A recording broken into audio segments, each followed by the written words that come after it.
साथियों, तो कैसे हैं आप सभी के सभी। होपफुली मेरे सभी साथी अच्छे होंगे और जबरदस्त होंगे।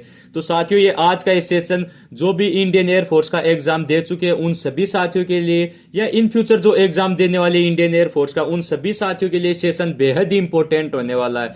क्योंकि आज के इस सेशन के अंदर मैं मेरा खुद का पर्सनल एक्सपीरियंस शेयर करूंगा। क्योंकि आपको अब एग्जाम होने के बाद कौन कौन सी गलतियों से बचना है, ताकि जो भी गलतियां आप करें वो आपके सिलेक्शन के अंदर बाधा न पहुंचाए। क्योंकि बहुत सारे साथी होते हैं जो एग्जाम देने के बाद अक्सर वो ही गलतियां दोहराते हैं जो मोस्ट ऑफ स्टूडेंट दोहराते हैं।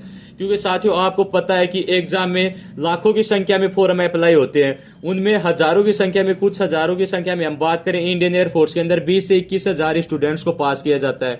और जो फाइनल सिलेक्शन होता है वो लगभग 3,000 साथियों का या फिर कुछ सैकड़ों साथियों का होता है। उन सभी लाखों में से आपको सैकड़ों की संख्या में आना है, तो आपको किन किन गलतियों से बचना है।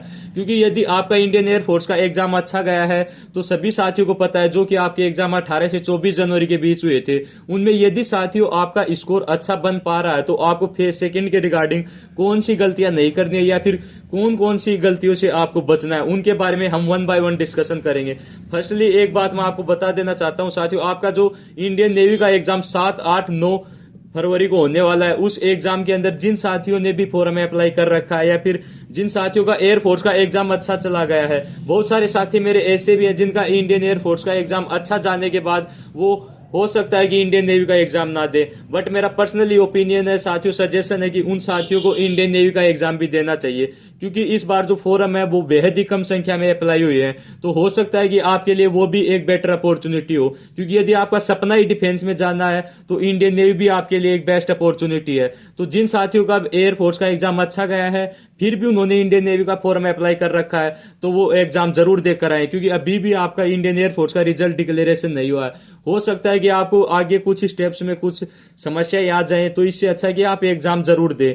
क्योंकि एग्जाम में अब यदि आप अपियर हो जाओगे तो आपको इंडियन नेवी और इंडियन एयरफोर्स, ये दो आपके लिए टेम्पटेशन हो जाएंगे, जिनमें आपका एक में तो फाइनली एट लास्ट सिलेक्शन हो ही जाएगा। तो आपको इंडियन नेवी का एग्जाम देना नेसेसरी है। और साथियों, इस सेशन के अंदर हम उन चीजों के बारे में भी चर्चा करेंगे कि पीएसटी के अंदर क्या होता है, आपका जीडी के अंदर क्या होता है, एसआरटी के अंदर क्या होता है, किस प्रकार से आपको स्क्वेटअप लगानी होती है, किस प्रकार से आपको पुशअप लगाने होंगे, और कितने साथियों को पिछली बार जो फेज सेकंड है उसमें बाहर किया गया था।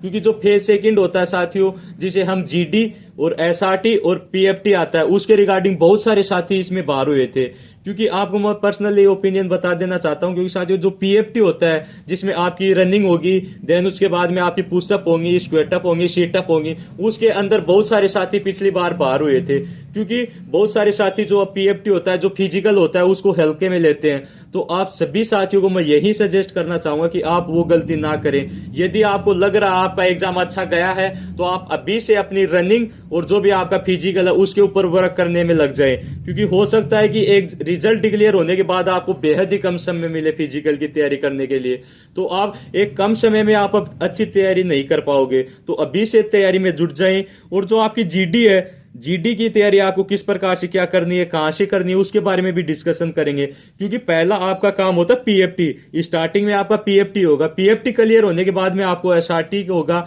एसआरटी के बाद में आपका जीडी होगा। तो फर्स्ट काम बन जाता है आपका पीएफटी क्लियर करना। तो आपको फिजिकल के ऊपर ज्यादा से ज्यादा ध्यान देना है। क्योंकि बहुत पिछली बार 50% साथी पीएफटी के अंदर ही आउट हो गए थे, बहुत सारे साथी रनिंग में, फिर सिटअप में, कुछ स्क्वेटअप में। इस प्रकार से आपके 20-21 हजार साथियों में से 10-11 हजार साथी, या फिर हम बात करें 50% साथी, तो इस पीएफटी के अंदर ही आउट हो गए थे। जो कि मैंने पर्सनली फेस किया था, या फिर जो भी साथ के साथी थे उनके साथ देखा था, या फिर मैं खुद उस सेंटर के अंदर था जिसमें हमारा बैच था 108, यानी 108 बंदों का बैच था। उसमें से तकरीबन 53 बंदे तो उसमें पीएफटी के अंदर ही आउट हो गए थे।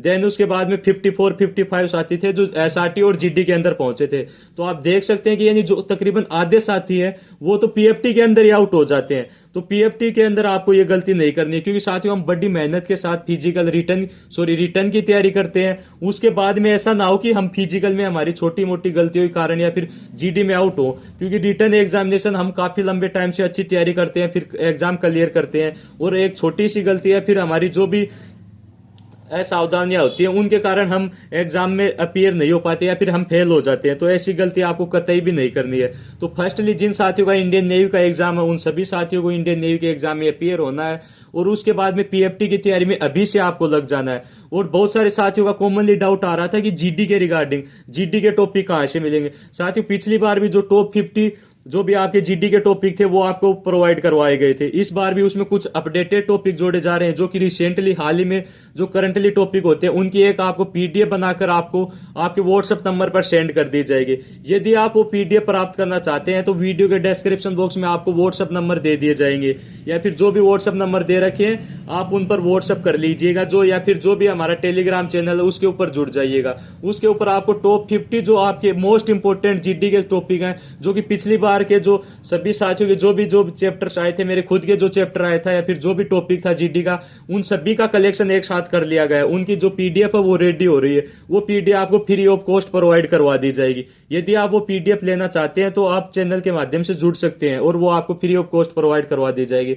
और उसमें वो ही टॉपिक होंगे जो कोई आपकी पिछली बार आ चुके हैं या फिर इस बार आने की मोस्ट प्रोबेबली संभावना है। तो साथियों स्पीकिंग होती है, स्पीकिंग की हम बात करें, स्पीकिंग का जो लेवल है वो ज्यादा से ज्यादा प्रैक्टिस करने से या फिर जो भी हमारी कम्युनिकेशन स्किल है उसके ऊपर ही जीडी डिपेंड करेगा। ऐसा कुछ हार्ड जीडी भी नहीं होता कि उसके अंदर हमें हर चीजें English to English face out करनी होती है। हाँ, जो टॉपिक होता है उसके रिगार्डिंग कुछ अच्छे पॉइंट आपको इंग्लिश के अंदर सॉर्ट आउट करने होंगे, और जो आपका इंट्रोडक्शन है वो बेहद ही अच्छा होना चाहिए। यदि आपने अपने इंट्रोडक्शन के ऊपर अच्छा वर्क कर लिया तो आपका 50% काम वहीं से हो जाता है। देन 50% काम बचता है आपका टॉपिक के रिलेटेड। तो आप टॉपिक के रिलेटेड यदि आप टॉपिक तैयार करोगे तो जीडी इजीली हो जाना। और बात आती है पीएफटी की, तो पीएफटी के आपको फिजिकली वर्क करना होगा, और जो जीडी के टॉपिक है वो आपको प्रोवाइड करवा दिए जाएंगे, वहां से आप जीडी के टॉपिक तैयार कर सकते हैं। तो साथियों आपका अच्छी मेहनत की तैयारी के बलबूते आपका रिटर्न एग्जामिनेशन निकले, ऐसा ना हो कि कुछ गलतियों के कारण हम आउट हो जाए। तो देख लीजिएगा, आपको पीएफटी के ऊपर ज्यादा से ज्यादा वर्क करना है, और फिजिकल के अंदर किस प्रकार से आपको स्क्वेटअप लगाने होंगे और किस प्रकार से आपको पुशअप लगाने होंगे और किस प्रकार से आपको स्क्वेटअप या सिटअप लगाने होंगे। और ये चीजें आपको एक दिन जो आपका ग्राउंड का वीडियो उसके माध्यम से बता दी जाएंगी कि इस प्रकार से आपकी जो स्क्वेटअप की पोजीशन होती है और इस प्रकार से आपकी सिटअप की पोजीशन होती है। क्योंकि पिछली बार बहुत सारे साथी है जिनको लगाने का जो एक सेपरेट तरीका है, फिर जो तरीका होता है, जो मोरल तरीका होता है, वो ही नहीं पता था किस प्रकार से स्क्वेटअप लगानी होती है। क्योंकि वो यही नोटिस कर रहे थे कि जिन साथियों की पोजीशन गलत थी वो सीधे चेस्ट नंबर बोल रहे थे और उनको आउट कर रहे थे। तो ये गलती आप ना करें, जो आपको तरीका है वो आपको बता दिया जाएगा, और जो जीडी के टॉपिक है वो भी आपको बता दिए जाएंगे। और एक सेशन में आपको सेपरेट ये बता दिया जाएगा किस प्रकार से आपको इंट्रोडक्शन बोलना है और किस प्रकार से आपको टॉपिक के ऊपर जो स्टार्टिंग और बिटवीन और जो एंडिंग पॉइंट होते हैं वो सभी टॉपिक्स में मोस्ट प्रोबेबली सेम होते हैं। उनके बारे में भी हम एक सेपरेट सेशन में चर्चा कर लेंगे, और एक सेशन में चर्चा करेंगे पीएफटी के अंदर आपको किन किन गलतियां, कौन कौन सी गलतियां आपको नहीं करनी है। क्योंकि साथियों आपका वेल विशर होने के नाते या फिर जो भी चीजें हैं वो आपको बताने का फर्ज बनता है। तो ये सभी चीजें आपके सामने सॉर्ट आउट कर दी गई है। यदि आप इसके बाद में भी यदि आप गलती करते हो, पीएफटी को सीरियस नहीं लेते हो, जीडी को सीरियस नहीं लेते हो, तो आपकी खुद की गलती होगी। क्योंकि रिटर्न एग्जामिनेशन ऐसे ही नहीं निकलता, और हो सकता है कि रिटर्न एग्जामिनेशन निकालने के बाद हमारा फाइनल सिलेक्शन नहीं होने वाला, उसके बाद में भी हमें बहुत सारे स्टेज हैं, जो पीएफटी है, जीडी है, देन उसके बाद में मेडिकल प्रोसेस है, उसमें बहुत सारी चीजों से हमको गुजरना होगा। तो हर चीज को सीरियस ले, हर चीज में अपना बेस्ट आउटपुट देने की कोशिश करें, तभी आपको बताया था लाखों की संख्या में, कुछ सैकड़ों की संख्या में हम तभी आ पाएंगे। तो देख लीजिएगा, पीएफटी को भी सीरियस ले, जीडी को भी सीरियस ले, और जो मेडिकल होने वाला है उसको भी थोड़ा अच्छे लेवल पर प्रिपेयर होकर जाए। उसकी चर्चा हम बाद में कर लेंगे, बट हमारी फर्स्ट है जो पीएफटी और जो जीडी, क्योंकि ये दोनों चीजें एक ही दिन होने वाली हैं। और जो एक सेपरेट सेशन होगा उसमें हम चर्चा करेंगे कि आपको जीडी वाले दिन या फिर जो आपका फेज सेकंड होगा उसके स्टार्टिंग में आपको कहां से चीजें स्टार्ट होती है और कहां पर एंड होती है, यानी आपको किस टाइम पर एंट्री दी जाएगी, पहले क्या चीजें करवाई जाएंगी, फिर एसआरटी पहले होगा, फिर जीडी पहले होगा, या फिर कौन सी चीजें कब होने वाली है और किस प्रकार से होने वाली है। इन सभी चीजों के बारे में आपको वन बाय वन हर एक सेशन में आपकी हर पॉइंट है जो सॉर्ट आउट कर दिया जाएगा। क्योंकि ऐसा नहीं है कि ये चीजें आपको वैसे ही बताई जा रही है, ये चीजें आपको जो भी है, जो फेस की हुई है या फिर जो एक्सपीरियंस है उसी के हिसाब से आपको बताई जाएंगी, और जो भी आपको डिटेल दिया जाएगा वो बेहद ही अच्छा, या फिर हम ऐसे बोल सकते हैं जो आपके लिए हेल्पफुल होने वाला है, वो ही चीजें आपको यहाँ पर बताई जाएंगी। तो देख लीजिएगा, फेज सेकंड में गलती ना करें। और नेक्स्ट सेशन में यदि आपको फिजिकल के रिगार्डिंग किस प्रकार से क्या कुछ करना है वो चीजें बता दी जाएंगी। एक सेशन में आपको जीडी के रिगार्डिंग बता दिया जाएगा। तो देख लीजिएगा। और जो टॉपिक है, यदि आप उसकी पीडीएफ लेना चाहते हैं तो हमारे टेलीग्राम चैनल के ऊपर आप ज्वाइन हो सकते हैं। और जो भी आपको व्हाट्सएप नंबर दिए हुए हैं आप उन पर भी डायरेक्ट कांटेक्ट कर सकते हैं। और यदि साथियों आपको फिर भी फेज सेकंड या फिर वॉट एवर जो भी डाउट है डिफेंस के रिगार्डिंग, स्पेशली इंडियन एयरफोर्स के रिगार्डिंग, तो आप कमेंट बॉक्स में कमेंट कर सकते हैं। और जो आपको व्हाट्सएप नंबर दिए हुए हैं आप उन पर व्हाट्सएप करके आप पर्सनली अपना जो डाउट है वो डिस्कस कर सकते हैं। तो जो भी नए साथी हैं वो चैनल को सब्सक्राइब कर लें और वीडियो को ज्यादा से ज्यादा शेयर करें, ताकि जो भी नए साथी हैं उनके लिए वीडियो कुछ हेल्पफुल हो। क्योंकि बहुत सारे साथी एग्जाम देने के बाद अपना टाइम ऐसे ही स्पेंड करते हैं, तो अपने को टाइम अपना ऐसे ही लीजर नहीं करना है, इसमें कुछ ना कुछ चीजें सीखनी है, या फिर जो भी फिजिकल वर्क है उसके ऊपर अपन को अभी से मेहनत करते हुए चलना है। क्योंकि रिटर्न एग्जामिनेशन निकलने के बाद जो सेकेंड स्टेज होने वाला है वो पीएफटी और जीडी होने वाला है। तो इनकी तैयारी में अभी से जुट जाना, और जो भी आपके डाउट है वो आपके सॉर्ट आउट कर दिए जाएंगे। आप मैसेज कर दीजिएगा या फिर कमेंट बॉक्स में कमेंट कर दीजिएगा। तो साथियों, और चैनल को ज्यादा से ज्यादा शेयर करें और वीडियो को ज्यादा से ज्यादा अपने साथियों के साथ शेयर करें, ताकि उन तक भी ये इन्फॉर्मेशन पहुंच जाए, ताकि वो भी फेज सेकंड के अंदर ये गलती ना करें।